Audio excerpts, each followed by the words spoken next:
아니, 어떻게 한국은 이렇게 기가 막힌 제품을 만들어내는 거죠? 여기 한국인의 기발한 아이디어로 탄생한 제품에 두 눈이 휘둥그레진 외국인들이 있는데요. 대체 무슨 일로 이 외국인들은 한국 제품에 대해 이토록 놀라워하는 걸까요? 오늘의 특별한 이야기 함께 들어보도록 하겠습니다. 사연 시작하기에 앞서 구독 버튼 한 번만 꾹 눌러주세요. 안녕하세요. 노르웨이의 극지 연구소에서 파견 근무 중인 영국 기후학자 에밀리아입니다. 매일 밤 오로라를 관측하며 연구 일지를 쓰고 있지만 지금 이 순간만큼은 제 이야기를 들려드리고 싶어 글을 쓰게 되었습니다. 제가 근무하는 극지 연구소는 노르웨이 북부 트롬세에 위치해 있는데요. 북극 탐사 기간에는 스발바르 제도나 얀마인 섬의 기지에 나가기도 합니다. 지금은 탐사 기간이라 북극의 스발바르 제도에 나와 있어요. 노르웨이의 스발바르 제도는 북극권에서 가장 중요한 연구 거점 중 하나예요. 북극해 해류의 흐름과 기후 변화를 관측하기에 최적의 위치에 있거든요. 게다가 연중 내내 과학 연구가 가능한 인프라가 잘 갖춰져 있어서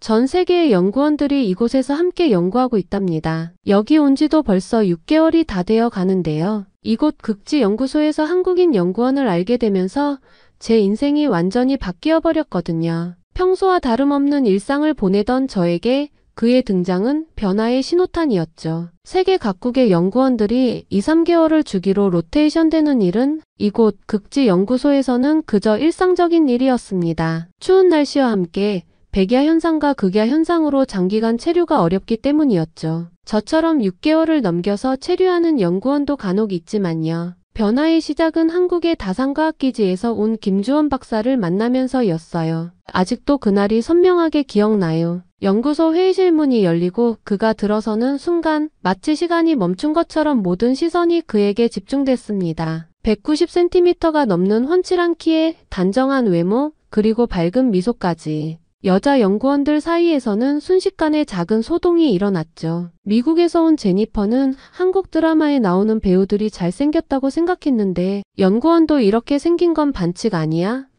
라며 농담을 던졌습니다. 프랑스에서 온 소피아는 이런 외모의 과학자라니 정말 불공평해라고 투덜거렸죠. 저도 솔직히 조금 놀랐어요. 넷플릭스에서 본 한국 드라마의 배우들이 떠올랐거든요. 하지만 그들은 연예인이니까 그렇겠거니 했는데 실제로 이렇게 훤칠한 한국 과학자를 만나니 괜히 심장이 두근거렸습니다. 처음 만난 날 그가 안녕하세요. 김주원입니다. 라고 인사했을 때의 목소리도 인상적이었어요. 차분하면서도 따뜻한 음색이었죠. 당황한 나머지 저도 모르게 와우, 당신 영어가 정말 훌륭하네요.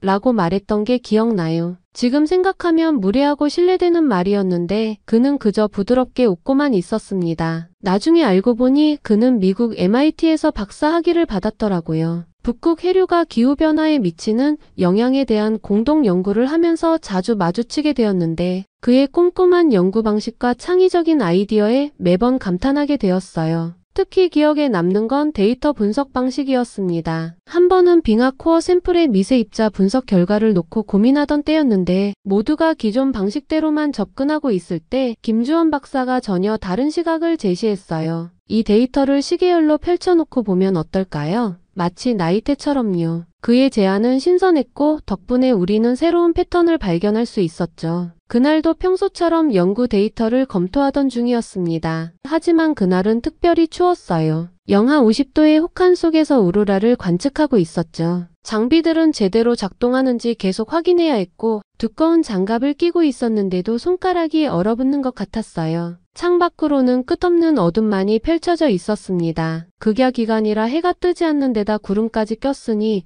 우주 한가운데 홀로 떠있는 기분이었죠. 이제 막 어둠이 우리를 삼킬 것만 같은 기분이 들었어요. 그때였어요. 저도 모르게 한숨이 나왔을 때 김주원 박사가 다가왔어요. 김주원 박사가 주머니에서 무언가를 꺼내어 내밀었는데 저는 그만 경악하고 말았습니다. 추운데 이거 한잔 하시겠어요? 그가 건넨 건 노란색의 작은 스틱형 봉지였습니다. 이거 한국의 인스턴트 커피인데 이게 도움이 될 거예요. 뜨악한 표정을 짓고 있는 제 모습을 보더니 자신도 아껴 먹는 거지만 추운 날이니 특별히 준다면서 제 손에 쥐어주는 거예요. 솔직히 처음엔 거절하려고 했습니다. 한국에서 온 멋진 남자인 줄 알았는데 인스턴트 커피를 권하다니 정말 실망인데?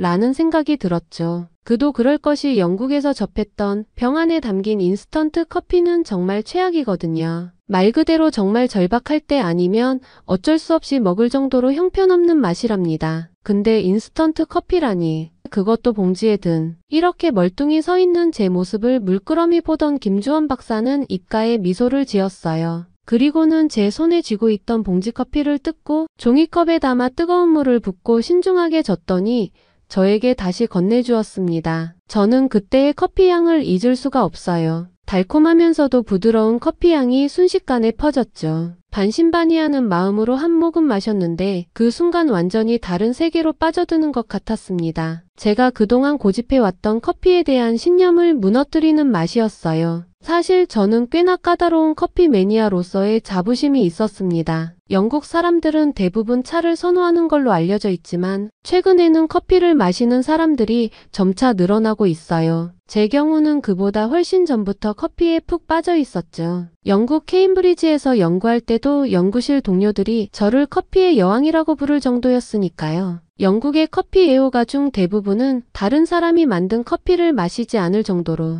자신만의 취향이 확고한 편입니다. 저도 그런 사람 중에 하나였죠. 전문 바리스타가 만든 커피도 제 취향에는 맞지 않았어요. 영국인들은 보통 라떼나 카푸치노, 요즘 유행하는 플랫 화이트 같은 에스프레소 기반 음료를 선호하는데 저는 그보다 더 까다로웠어요. 매일 아침 핸드밀로 원두를 갈아 카페티에르로 내린 커피만 고집했고 심지어 물 온도까지 체크하는 완벽주의자였습니다. 이런 까다로움 덕분에 바쁜 아침 시간이 더 정신이 없을 정도예요. 덕분에 연구소의 제 책상에는 항상 카페티에르와 핸드밀이 놓여 있었고 심지어 여행용 스케일까지 구비해뒀어요. 주변 동료들이 그냥 인스턴트 커피 마시면 되잖아 라고 할 때마다 고개를 절레절레 저었습니다. 특히 인스턴트 커피에 대해서는 거부감이 심했어요. 처음 한번 마셔보고 실망해서 거의 10년 동안 인스턴트 커피를 입에 댄 적이 없을 정도였죠. 커피의 풍미는 전혀 느낄 수 없는 인스턴트 커피를 혐오했답니다. 한 번은 학회에서 다른 선택지가 없어 인스턴트 커피를 마신 적이 있는데 정말 죽을 맛이었어요. 그래서 아무리 바빠도 절대로 인스턴트 커피는 마시지 않았죠. 차라리 커피를 마시지 않는 게 낫다고 생각했습니다. 그랬던 제가 인생에서 가장 맛있는 커피를 만난 곳이 하필 북극이었다니 정말 운명이란 게 있나 봐요. 그것도 제가 그토록 멀리하던 인스턴트 커피였다니 말이에요. 김주원 박사가 건넨 한국 믹스커피를 한 모금 마시니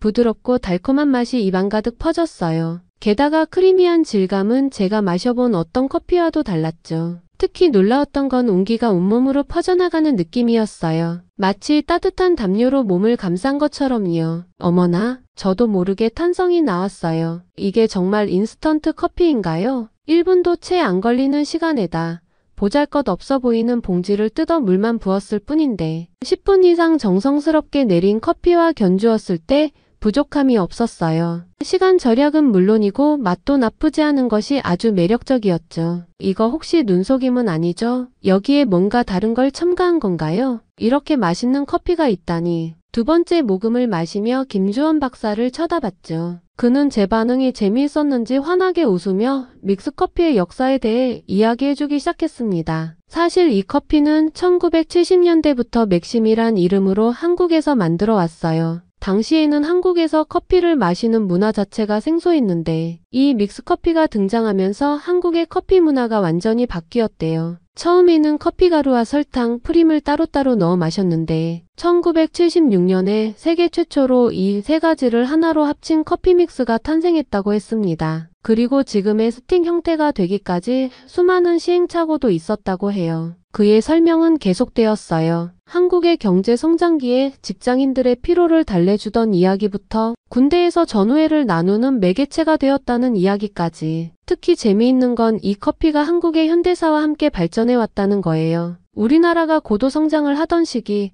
바쁘게 일하는 직장인들에게 이 커피는 에너지였거든요. 시간도 아끼고 맛도 좋으니까요. 제가 흥미로워하는 걸 보고는 자신의 이야기도 들려주었어요. 그의 아버지는 한국의 고도 성장기를 이끌어 나가신 세대였다고 했습니다. 우리 아버지는 30년 넘게 한 회사를 다니셨는데 매일 아침 첫 번째로 하시는 일이 동료들과 커피를 마시는 거였어요. 자판기 앞에 모여서 커피를 마시면서 하루를 시작하는 게 일상이었다고 했죠. 회사가 어려울 때도 좋을 때도 변함없이 이어진 그들만의 의식이었어요. 아침에 이믹스 커피를 마시지 않으면 일이 안 될 정도였다니 말 다했죠. 그는 잠시 따뜻한 미소를 지으며 말을 이었죠. 저도 대학 다닐 때 도서관 휴게실 자판기 앞에서 줄 서서 기다리곤 했어요. 한 잔에 300원이었는데 그때는 그게 제일 큰 사치였죠. 시험 기간마다 밤샘 공부할 때 이 커피가 없었다면 버티기 힘들었을 거라면서요. 친구들이랑 커피 한 잔 마시면서 힘내자고 서로 격려하던 그 시간들이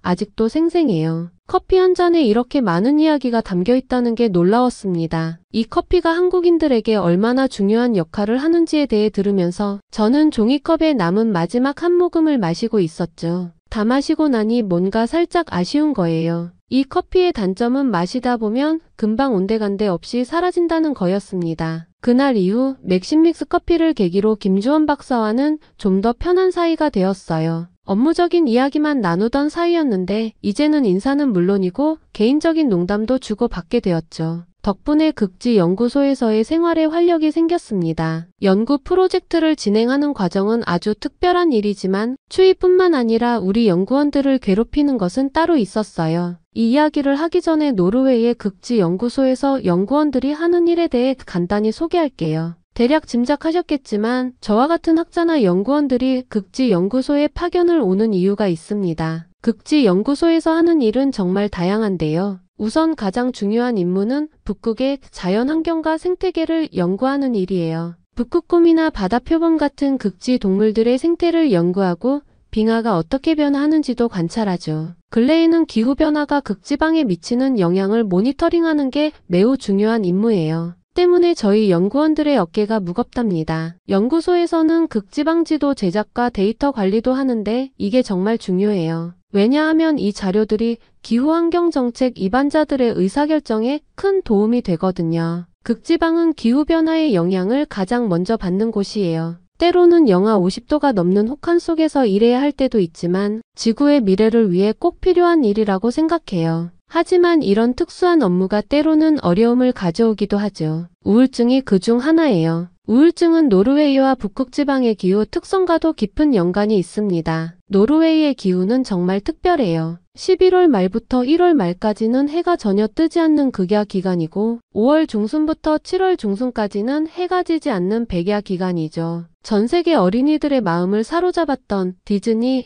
애니메이션 겨울왕국을 생각하시면 이해가 빠를 거예요. 처음 이곳에 왔을 때는 그저 신기하기만 했어요. 밤하늘에서 춤추는 오로라도 매일 볼 수 있고 여름에는 한밤중에도 책을 읽을 수 있다는 게 마치 동화 속 이야기처럼 느껴졌거든요. 하지만 시간이 지날수록 이 극단적인 환경이 우리의 몸과 마음을 얼마나 힘들게 하는지 깨닫게 됐어요. 이곳 노르웨이 사람들은 어렸을 때부터 이런 기후에 적응하며 살아왔다고 하지만 그들도 여전히 힘들어한다고 했습니다. 실제로 북부 노르웨이 주민들의 우울증 발병률은 남부 지역보다 30% 이상 높다고 하더라고요. 특히 극야 기간에는 호르몬 균형이 깨져서 많은 사람들이 우울감을 느낀대요. 아침에 일어나야 할 시간인데도 하늘이 칠흑같이 어둡다 보니 자꾸 늦잠을 자게 되고 활력도 떨어진다고 합니다. 반대로 백야 때는 밤 11시가 넘어도 대낮처럼 환해서 잠들기가 무척 어려워요. 연구소 동료인 노르웨이 출신 헬레나는 어린 시절부터 여름이면 창문에 두꺼운 암막 커튼을 달고 살았다고 했어요. 노르웨이 사람들은 이런 환경을 이겨내기 위해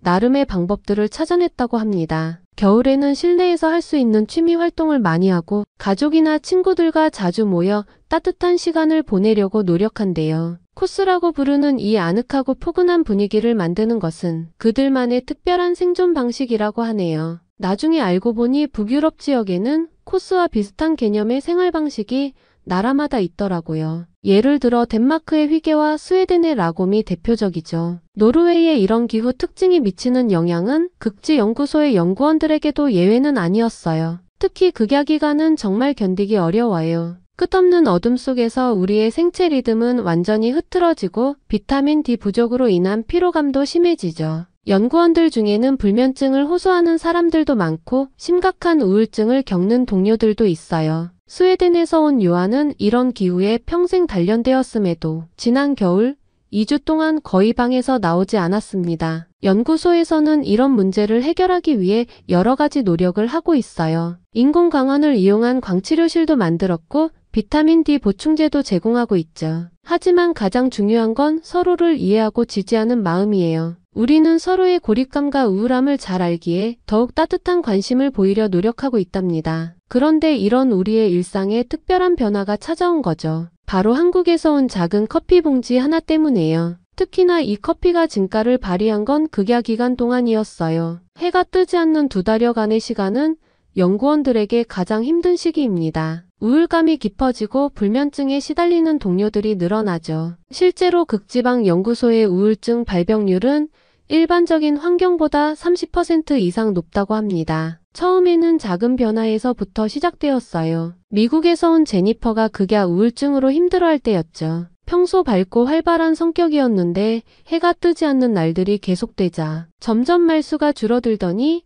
나중에는 방에서 나오지도 않았어요. 연구원 모두가 걱정하던 중 김주원 박사가 제니퍼의 방으로 찾아갔어요. 이거 마셔봐요. 한국에서 가져온 건데 마시면 기분이 좀 나아질 거예요. 뜨거운 믹스커피를 건네며 한 말이었죠. 처음에 제니퍼는 의아한 표정이었지만 한 모금 마시고는 눈이 동그래졌어요. 이거 달달하면서 정말 맛있네요. 카라멜 향도 나면서. 그날 이후로 제니퍼는 매일 아침 연구소 주방으로 나와 커피를 타기 시작했어요. 처음에는 혼자였지만 점차 다른 연구원들도 하나둘씩 모이기 시작했죠. 스웨덴에서 온 요한과 캐나다 출신의 사라, 그리고 프랑스의 소피아까지요. 국적과 연구 분야도 다른 사람들이 아침마다 모여 커피를 마시며 이야기를 나누게 된 거예요. 이렇게 서로 이야기를 나누는 시간들이 생기다 보니 표정들도 점점 밝아지게 되었습니다. 특히 기억에 남는 건 지난달 있었던 일이에요. 3주 동안 극심한 폭풍이 계속되어서 외부 활동이 전면 중단됐었죠. 모두가 답답해하고 있을 때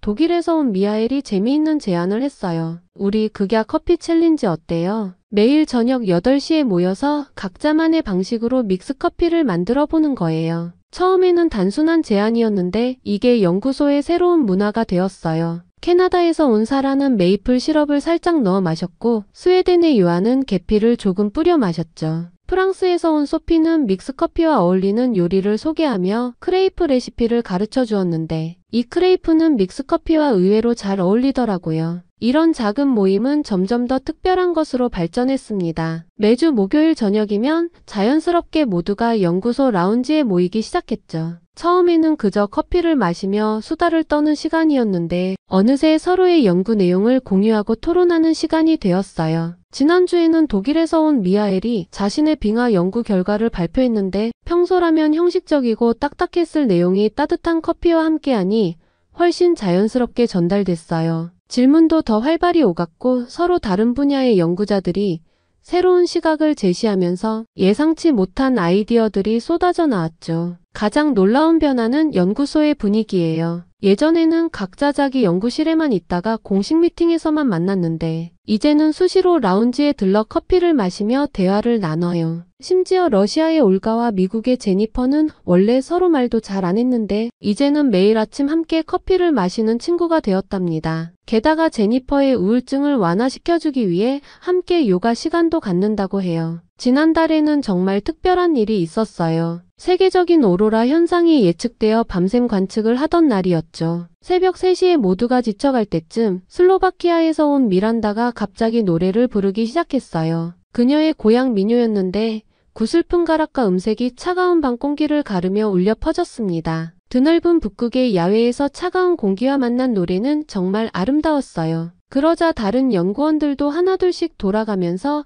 자기 나라의 노래를 부르기 시작했죠. 관측을 마치고 어느새 우리는 각자의 문화와 전통을 공유하는 시간을 가지게 됐어요. 따뜻한 커피를 마시며 서로의 이야기를 나누었습니다. 러시아에서 온 올가는 상트페테르부르크의 겨울 축제 이야기를, 캐나다의 사라는 밴쿠버 아이스하키 경기의 열기를, 저는 런던의 크리스마스 마켓 풍경을 이야기했죠. 그때 가장 인상 깊었던 건 일본에서 온 유키의 이야기였어요. 유키는 일본의 온천 이야기를 하다가 무언가 생각난 듯 자신의 아버지 이야기를 했어요. 우리 아버지는 젊은 시절 한국에서 파견 근무를 하신 적이 있으세요. 유키의 아버지는 그때 처음 맥심 커피를 알게 되었는데 지금도 그 맛을 잊지 못하신다고 했습니다. 지금도 한국을 오가는 사람들에게 부탁해서 커피를 구하신다면서요. 그런데 제가 여기서 그 커피를 마시게 될 줄은 꿈에도 몰랐어요. 더 놀라운 건 이 문화가 다른 극지 연구소로도 퍼져나갔다는 거예요. 처음에는 우리 연구소를 방문한 다른 기지의 연구원들이 이 분위기에 매료되어 자신들의 연구소에도 도입하기 시작했어요. 미국의 알래스카 기지와 영국의 할리 기지에서도 비슷한 모임을 시작했다고 해요. 각 연구소마다 조금씩 다른 방식으로 이 문화를 발전시켰어요. 알래스카 기지는 사이언스 티타임으로, 할리 기지는 아이스 브레이크 카페로 부르면서요. 통계적으로도 놀라운 변화가 나타났습니다. 우리 연구소의 우울증 발병률이 27%나 감소했다는 연구 결과가 나왔어요. 연구원들의 연구 성과도 눈에 띄게 향상되었죠. 작년과 비교해서 논문 발표 건수가 40% 증가했고 국제협력 연구도 2배 이상 늘었답니다. 특히 눈에 띄는 변화는 연구원들의 체류 기간이에요. 보통 극지 연구소는 3개월이 지나면 연구원들이 교체되는 경우가 많은데 우리 연구소는 6개월 이상 장기 체류를 선택하는 연구원이 크게 증가했어요. 작은 커피 봉지가 북극의 고독한 과학자들을 하나로 묶어준 거죠. 얼마 전에는 이탈리아에서 온 안토니오가 정말 흥미로운 이야기를 들려줬습니다. 이탈리아는 에스프레소의 본고장이잖아요. 그들에게 커피는 단순한 음료가 아닌 문화이자 자부심이라고 해요.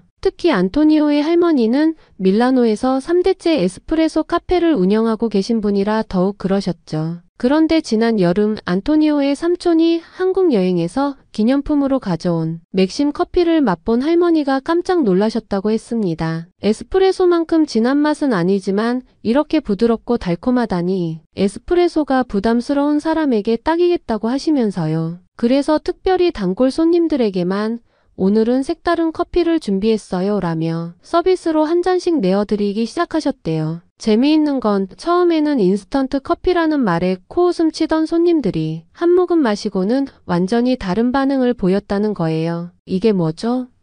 정말 맛있네요. 하면서 레시피를 물어보는 분들이 늘어났다고 해요. 커피의 본고장 이탈리아에서도 이런 반응이 있다니 놀랍죠? 안토니오의 말에 저도 맥심 커피의 인기에 대해 찾아봤어요. 유튜브는 물론이고 인스타그램과 SNS에서 다양한 이야기들을 접할 수 있었습니다. 러시아, 이집트, 터키 등 여러 나라의 여행자들도 한국 믹스커피의 매력에 완전히 빠졌다고 해요. 러시아의 시베리아에 살고 있는 사람의 글에는 한국 여행 중에 맥심 커피를 마시게 되었는데 이렇게 따뜻하고 달콤한 위로를 받은 적이 없었다며 캐리어 가득 사왔다고 하더라고요. 이집트의 한 관광객은 사막 투어 중에 마신 한국 믹스 커피가 잊혀지지 않아서 아예 카이로에 작은 한국 식품점을 열었다는 이야기와 터키에서는 자국의 전통 커피에 대한 자부심이 대단한데도 젊은이들 사이에서 한국 믹스 커피가 급속도로 퍼지고 있다는 글을 확인할 수 있었습니다. 특히 영국 남자 조시의 유튜브 영상이 화제가 되면서 유럽 전역에서 이 커피를 찾는 사람들이 늘어난 걸 알 수 있었어요. 이건 그냥 커피가 아니라 컵 속의 작은 행복이라고 표현한 조시의 말에 여러 사람들이 공감했다고 해요. 지금은 영국, 프랑스, 독일 등 유럽 각지에서 한국마트를 찾아다니는 사람들이 늘었다고 합니다. 심지어 온라인 커뮤니티에서는 믹스커피를 구할 수 있는 곳을 공유하는 지도까지 만들어졌다고 하더라고요. 그런데 이 글들을 읽으면서 한 가지 이상한 점을 발견했어요. 모든 글들의 공통점은 이 믹스커피가 구하기 힘든 제품이라는 점이 언급되었던 거죠. 사실을 확인하기 위해 이 커피에 대해 더 자세히 알아보게 되었습니다. 여러 기사와 글들을 읽어보면서 놀라운 사실을 알게 됐죠. 이렇게 인기 있는 제품인데도 해외에서는 거의 구할 수 없다는 거였습니다. 처음에는 잘 이해가 되지 않았어요. 아마존이나 온라인 쇼핑몰에서 주문하면 되는 거 아닌가 했죠. 하지만 여러 온라인 쇼핑몰을 아무리 뒤져봐도 찾을 수가 없었어요. 연구소에 있던 믹스커피도 점점 바닥을 보이기 시작하는 시점에 이런 충격적인 사실을 접하게 될 줄은 몰랐습니다. 구하기 어려운 만큼 더 특별한 가치를 지니게 된 걸까요? 한번 맛본 사람들은 이제 이 달콤한 매력을 잊지 못하는데 말이죠. 다급한 마음에 김주원 박사에게 물어보니 흥미로운 이야기를 들려주었습니다. 1970년대에 맥심이 미국 크래프트 하인즈와 계약을 맺을 때 국내 판매권만 가지고 해외 판매권은 포기하는 조항이 있었다고 해요. 당시에는 국내 시장만으로도 충분하다고 생각했대요. 실제로 한국의 가정집은 물론이고 모든 회사와 관공서의 탕비실에 기본으로 맥심 커피가 있으며 군대에서도 필수품이라 내수 시장만으로도 엄청난 매출이 발생한다고 합니다. 사실 지금도 한국에서는 하루에 6천만 잔 이상의 믹스커피가 소비된다고 해요. 회사원 한 명당 하루 평균 두세 잔은 마시니까요. 김주원 박사의 설명을 들으니 왜 굳이 해외 시장 개척에 신경 쓰지 않았는지 이해가 됐어요. 하지만 이제는 상황이 많이 달라졌죠. 당장 우리 연구소의 발등에 불이 떨어졌어요. 아마존에서도 구하기 힘들고 한국의 온라인 쇼핑몰에서도 해외 배송을 하지 않는다고 하니까요. 이제 연구소의 연구원들은 남은 커피를 아껴 마시기 시작했습니다. 러시아 연구원은 한국에 출장 가는 친구에게 부탁해서 가져오려고 했지만 항공 수화물 규정 때문에 많은 양을 들고 올 수 없었대요. 소피아는 심지어 한국의 친구를 통해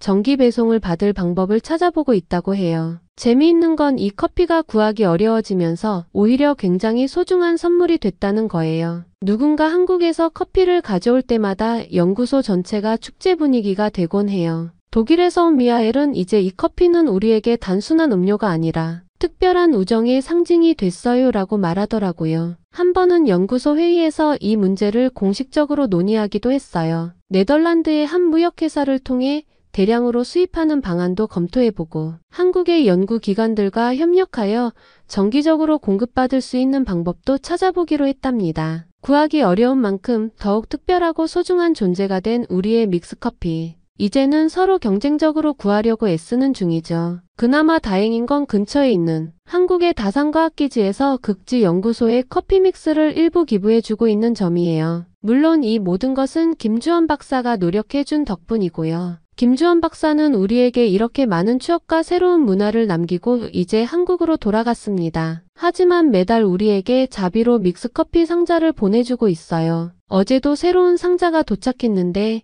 연구원들의 얼굴에 환한 미소가 피어났죠. 마치 크리스마스 선물을 받은 아이들처럼요. 상자를 바라보다가 문득 그의 미소가 그립다는 생각이 들어서 혼자 얼굴을 붉히고 말았네요. 요즘은 제 책상 한켠에 놓여있던 카페티에르가 구석으로 밀려나 있다는 걸 깨달았어요. 이제는 예전처럼 자주 사용하지 않게 된 거죠. 대신 작은 전기포트와 믹스커피 봉지들이 자리 잡았어요. 매일 아침 이 커피를 마시며 창밖의 오로라를 바라보는 게 저의 일상이 되었답니다. 며칠 전에는 정말 기쁜 소식을 들었어요. 내년 봄에 서울에서 열리는 기후변화 컨퍼런스에 제가 초청받았거든요. 평소에도 꼭 참석하고 싶었던 학회였는데 발표자로 초청까지 받으니 정말 영광이에요. 연구소의 다른 동료들도 제 발표 소식을 듣고 축하해 주었답니다. 특히 기대되는 건 김주원 박사를 다시 만날 수 있다는 거예요. 하지만 제가 컨퍼런스에 참석한다는 건 비밀로 하려고요. 요즘은 틈틈이 한국 여행 버킷리스트를 작성하고 있습니다. 김주원 박사가 들려준 이야기들을 하나하나 메모해뒀거든요. 첫 번째는 당연히 경복궁이에요. 한복을 입고 경복궁 투어를 해보고 싶거든요. 그리고 인사동 전통 찻집에서 맛보는 한국의 전통차 맛도 궁금하고요. 가보고 싶은 곳이 너무 많아서 우선순위를 정하지 못할 정도네요. 맛집 리스트도 착실히 정리해 두었어요.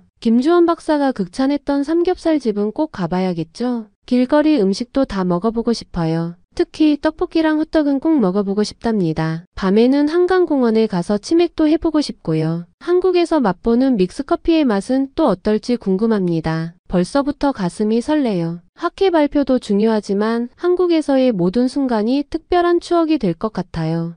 캐리어 하나는 비워가야겠어요. 연구소 동료들을 위한 맥심 커피를 잔뜩 사올 자리가 필요하니까요. 200년 동안 똑같은 제품만 만들어온 유럽의 회사들과는 달리 늘 새로운 아이디어로 세상을 놀라게 하는 한국의 창의력이 정말 대단한 것 같아요. 특히 이런 작은 혁신이 어떻게 사람들의 일상을 바꿀 수 있는지를 직접 경험하니 더욱 놀랍네요. 연구소는 이제 단순한 연구 공간이 아니랍니다. 서로를 이해하고 격려하는 따뜻한 공동체가 되었죠. 매일 밤 오로라를 관측하면서 이런 생각이 들어요. 어쩌면 우리가 연구하는 자연현상보다 더 신비로운 건 작은 커피 봉지 하나가 이토록 많은 사람들의 마음을 따뜻하게 데워줄 수 있다는 사실이 아닐까요? 다음 주에는 신입 연구원들이 새로 올 예정이에요. 그들을 위해 김주원 박사가 보내준 믹스커피를 이미 챙겨두었답니다. 누군가에게는 이게 그저 작은 봉지에 담긴 커피일 수 있겠지만 우리에게는 서로를 이어주는 특별한 다리가 되었으니까요.